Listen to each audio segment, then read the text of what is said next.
পরিপূর্ণ পর্দা রক্ষা করে একজন নারী কি ফেসবুকে তার ছবি দিতে পারবে? নামাজের সময় সিজদার জায়গায় মোবাইল রাখলে, মোবাইলে গান বাজনা থাকলে নামাজ হবে কি? লোন নিয়ে পড়াশোনা করা কি জায়েজ হবে? পর্দা করার জন্য বোরকা ব্যবহার না করে যদি ঢিলে ঢালা লম্বা পোশাক এবং নিকাব আর হাত মোজা ব্যবহার করা হয় তাহলে পর্দা হবে কিনা? আমি একই নারীকে দুইবার বিয়ে করা জায়েজ আছে কিনা? একই পাপ বারবার করে তওবা করার পর আবারও একই পাপ করে তওবা করে আবারও তৃতীয়বার একই পাপ করে তওবা করলে তওবা কবুল হবে কি না?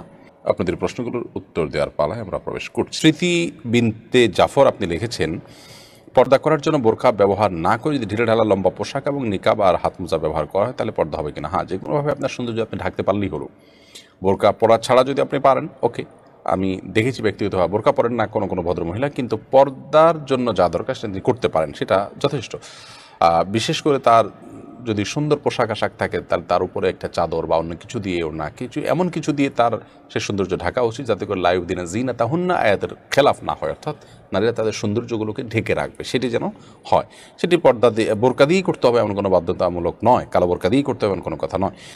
এমনি আকবর আলী আপনি লিখেছেন, আমি দায় রাখছি কিন্তু আমার স্ত্রী মাঝে মাঝেই বলে এতে নাকি আমাকে খারাপ লাগে, কিন্তু আমার তেমনটা মনে হয় না। আমার স্ত্রীর কাছে ভালো হওয়ার জন্য আমার কি দায় না রাখার কোনো সুযোগ আছে? হাদিসের নির্দেশনা অনুসারে আমি তো আমার পরিবারের কাছে উত্তম হতে চাই, এই জন্য আমি কী করতে পারি? আপনি পরিবারের কাছে উত্তম হওয়ার চেষ্টা করবেন বৈধ পদ্ধতিতে। আপনার পরিবারকে সন্তুষ্ট করতে গিয়ে আল্লাহর কোনো অবাধ্যতা গেলে তাহলে তো গাছের গোড়া কেটে আগা পানি দেওয়ার মতো হলো। আপনি পরিবার কাছে ভালো হবেন আল্লাহর কাছে ভালো হওয়ার জন্য, কিন্তু আবার পরিবারের কাছে ভালো হতে গিয়ে আল্লাহকে নাখোশ করলেন, তাহলে তো গড়ের সমান হয়ে গেল, অর্থাৎ আল্লাহ তাআলার সন্তুষ্টিতে অর্জন হবে না এর মাধ্যমে।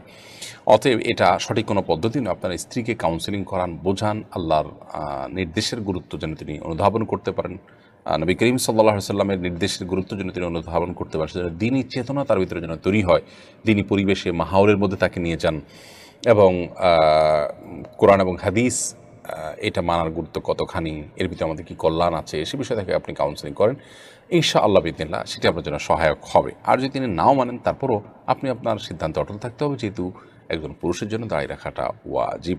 এরপরে সাদিকুন জান্নাত আপনি লিখেছেন, একই পাপ বারবার করে তওবা করার পর আবারও একই পাপ করে তওবা করে আবারও তৃতীয়বার একই পাপ করে তওবা করলে তওবা কবুল হবে কি না? একই পাপ একবার করে তওবা করার পর যদি আবারও একই পাপ করে মানুষ তওবা করে এবং সে পাপ যদি তৃতীয়বারও করে, তারপরও যদি তওবা করে, তারপরও তওবা কবুল হতে পারে। আল্লাহ রাব্বুল আলামিনের গুণবাচক নামগুলোর ভিতরে একটা হলো তাওয়াব, যার অর্থ হলো বারবার যিনি বান্দার তওবা কবুল করেন। এই বারবার বান্দার তওবা কবুল করার যে সিফত আল্লাহ তাআলার আছে, এই সিফত বা এই গুণের কারণে বান্দা আল্লাহ তাআলার কাছে বারবার তওবা করবেন, এবং একবার পাপ হয়ে গেছে, দ্বিতীয় তওবা করেছেন, আবার তওবা ভঙ্গ হয়ে গেছে, আবার তওবা করেছেন, আবার তওবা ভঙ্গ হয়ে গেছে। শয়তান এই টাইমে মানুষকে নিরাশ করে দেয় যে না, তুমি কি কোন মুখে আল্লাহর কাছে চাইবে। তখন শয়তানকে পাল্টা বলতে হবে, মনকে বলতে হবে আল্লাহ তাআলা তো তাওয়াব, আমি পরবর্তী তওবাটা আগের তওবার চাইতে স্ট্রং করার চেষ্টা করব, সেটা ঠিক আছে। এবং স্ট্রং না হলে নিজেকে নিজে ভৎসনা করব, নিজেকে নিজে আত্মশাসন করব, সেটা ঠিক আছে। তাই বলে আমি তওবা থেকে বিরত থাকলে তো আমি হাল ছেড়ে দিলাম, একেবারে শয়তানের কাছে পুরোই বল কোটে তার দিয়ে দিলাম। এজন্য তওবা বারবার যদি ভেঙে যায়, তারপরে আমাদের তওবা করার চেষ্টা অব্যাহত রাখতে হবে। মৃদুল আহমেদ মন আপনি লিখেছেন, লোন নিয়ে পড়াশোনা করা কি জায়েজ হবে? পড়াশোনা করার জন্য যদি আপনি লোন নেন, আর লোনটা যদি হয় আপনার রিবা বা সুদ নির্ভর, তো সুদ নির্ভর লোন নিয়ে, সুদ নির্ভর আপনার ঋণ নিয়ে পড়াশোনা করা জায়েজ হবে না।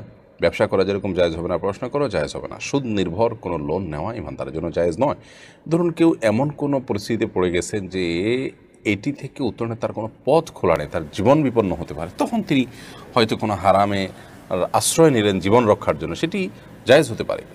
বাট পড়াশোনা না করলে আপনি মরে যাবেন, ব্যাপারটা তো সেরকম নয়। হয়তো একটু ভালো লাইফ আপনি লিড করতে পারবেন না, হয়তো একটা ভালো সুবিধা আপনি পেতেন, সেটা থেকে আপনি বঞ্চিত হবেন।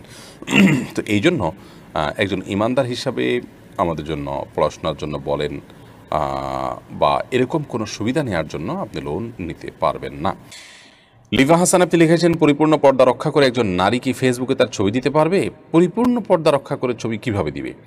তার শরীরের কোনো অঙ্গ প্রত্যঙ্গ কোনোভাবে ফুটে উঠবে না, এইভাবে ছবি দিলে সেই ছবি তো দেয়া না দেয়া সমান হবে অলমোস্ট।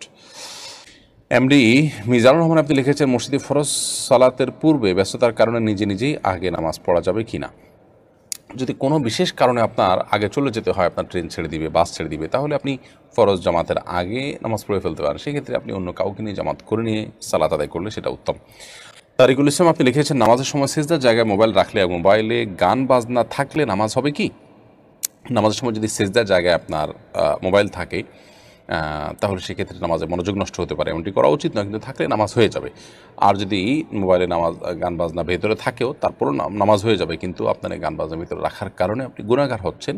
সেটি নামাজের মধ্যে, নামাজের বাইরে, সর্বাবস্থায় আপনি কিন্তু একটা গুনাহ করে যাচ্ছেন। বিধায় একজন ইমানদার এই মোবাইলের মধ্যে হারাম কোনো কিছু রাখা থেকে বিরত থাকবেন, এবং আগের থেকে থাকলে আল্লাহর ভয়ে, জাহান্নামের ভয়ে আল্লাহ পাকড়াও করবেন, জবাবদিহি করবেন। আল্লাহর পাকড়াও অনেক শক্ত, সেই ভয় তিনি মোবাইল থেকে এগুলো পরিষ্কার করে ফেলবেন, পরিচ্ছন্ন করে ফেলবেন। ইমরান হাসান আপনি লিখেছেন, হস্তমৈথুন বা পাপ থেকে বাঁচার জন্য গোপনে বাবা মাকে না জানিয়ে বিয়ে করা যাবে কি না?